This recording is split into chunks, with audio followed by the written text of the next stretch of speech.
Today we want to look at doing a calculation with stoichiometry. You were introduced to stoichiometry in the third assignment last week, so let's just reinforce some of those concepts. We looked at the fact that because this is a balanced equation, we know that it is two molecules of hydrogen gas reacting with one molecule of oxygen gas to make two molecules of water. We know that there is a relationship between them, so if I have two molecules of hydrogen gas, I will produce two molecules of water. If I have four molecules of hydrogen gas, I will produce four molecules of water. We can also extend this relationship to moles, and the balanced equation can also tell you about moles. This can also be said as 2 moles of hydrogen gas react with 1 mole of oxygen gas to produce 2 moles of water. So if I have 2 moles of hydrogen gas, I will produce 2 moles of water. By that same thing, I can say if I take and triple the moles of hydrogen gas so that I have 6 moles of hydrogen gas, I will also triple the moles of water and I would have 6 moles of water. I can state this relationship for any combination of reactants or products in a balanced equation. If I produced 4 moles of water, I must have started with 2 moles of oxygen, and that is because from the balanced equation we know that 2 moles of water comes from 1 mole of oxygen. So the relationship between oxygen and water is 1 mole of oxygen to 2 moles of water. So when I double the other. You can look at this as a ratio, 1 mole of oxygen to 2 moles of water. And you can make that ratio with any reactants and products. I can say 2 moles of H2 has a relationship with 2 moles of water. And I could also say that 1 mole of oxygen has a relationship to hydrogen, 2 moles of hydrogen gas. What do these look like? They look like conversion factors. So this is the conversion factor that we use in stoichiometry in order to solve our problems. Think of this as another term we use for it is the mole to mole ratio. I have moles and moles, but the two chemicals are different. So let's look at how to use those conversion factors in a problem.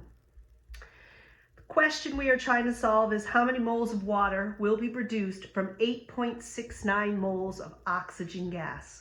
With stoichiometry, we always start with a balanced equation. So you see we have our balanced equation right here at the top. Remember that we want to define or state our unknown and our known. And the key to stoichiometry is you need to realize that the unknown and the known will be different chemicals. So that's the difference between stoichiometry and dimensional analysis. With dimensional analysis, you are looking at converting the units within the same chemical. With stoichiometry, we are converting units and the chemical. So the unknown in this question is moles of water. And you have to state a number, a unit, and a chemical when you're doing stoichiometry. And our known is 8.69 moles of oxygen gas, and we know that oxygen gas is O2. So you are looking at having a number, a unit, and a chemical, and you see that the two chemicals are different. As soon as you see that the two chemicals are different, you know that you are doing a stoichiometry problem, and somewhere in that stoichiometry problem, you want to make sure there is a mole to mole ratio that comes from the balanced equation. So the first thing we always do when we're solving our problems is we set our unknown equal to our known. Listen to the steps as I solve the problem. It's the same kinds of questions that we ask when we're doing dimensional analysis. What unit are we trying to get rid of? We are trying to get rid of moles of oxygen. Where are we going to put moles of oxygen to get rid of them? We're going to put them on the bottom. Moles of oxygen with no number, just like we always do to build the conversion factor. What are we trying to turn it into? We are trying to turn it into moles of water. Can we do that in one jump? We can. And we can because we have our mole to mole ratio. With a mole to mole ratio, the two chemicals will always be different. You'll have moles and moles, but the chemicals will be different. Where do we get these numbers from? We get it from the balanced equation. In the balanced equation, or based on the balanced equation, remember we made these conversion factors. So that is what we are going to use in order to fill in the mole to mole ratio right here. In the balanced equation, what's in front of moles of oxygen? A 1. What's in front of moles of water? A 2. Moles of oxygen crosses out. Do I have what I want? Yes, I do. Moles of water is at the end and the beginning. So I'm going to do my math. My math is going to be 8.69 times 2 divided by 1. And we get an answer of 17.38. And that is moles of water. And don't forget sig figs. I am going to go back and look at my known. My known has 3 sig figs, 1, 2, 3. I'm going to round the 3. It's next to an 8. So 17.4 moles of water. This is the simplest kind of stoichiometry problem where it's only one step. We want to do another problem, a little bit more difficult, so that you see a second one modeled for you. How many grams of hydrogen gas are needed to react with 85.6 grams of oxygen gas? So my unknown is grams of hydrogen, and we know that hydrogen gas in the balanced equation is H2. My known is the only number in the question, 85.6 grams of O2. We know we have a number, a unit, and a chemical. A number, a unit, and a chemical. So we know that this is stoichiometry because it's 2 different chemicals. We're going to set our unknown equal to our known. So what unit do we want to get rid of? We want to get rid of grams of O2. We are going to put it on the bottom. What unit do we want to go to? We want to turn it into grams of H2. Can you do a ratio between grams and grams of 2 different chemicals? No, you cannot. The only time you can have a mixture of chemicals is when you have a mole to mole ratio. So the first thing you have to do is take your grams of O2 and turn them into moles of O2. You know how to do that. That's basic dimensional analysis.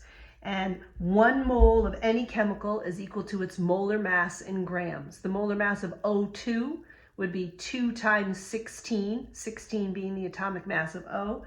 So this would 32.00. Grams of O2 are canceled out. I now have moles of O2. It is not what I want. What do I want to get rid of? I want to get rid of moles of O2. What do I want to turn it into? I want to turn it into grams of hydrogen. I cannot mix chemicals unless it's in moles. So the next thing I'm going to do is I'm going to turn this into moles of H2. Here's my mole to mole ratio. The numbers for my mole to mole ratio come from the balanced equation, those conversion factors we wrote when we first started. We know that there are 2 moles of H2 in the balanced equation to 1 mole of O2. Moles of O2 cancels out. I now have moles of H2. Is that what I want? No, I want grams of H2. I'm going to do it one more time. Trying to get rid of moles of H2. They go on the bottom.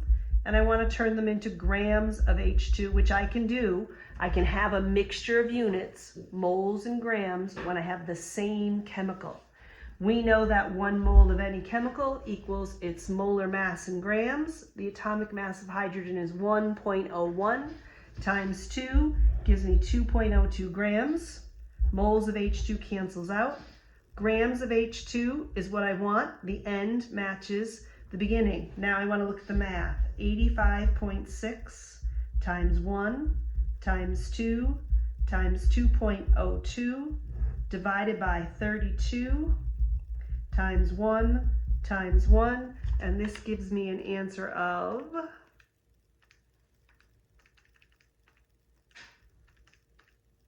10.807 grams of hydrogen.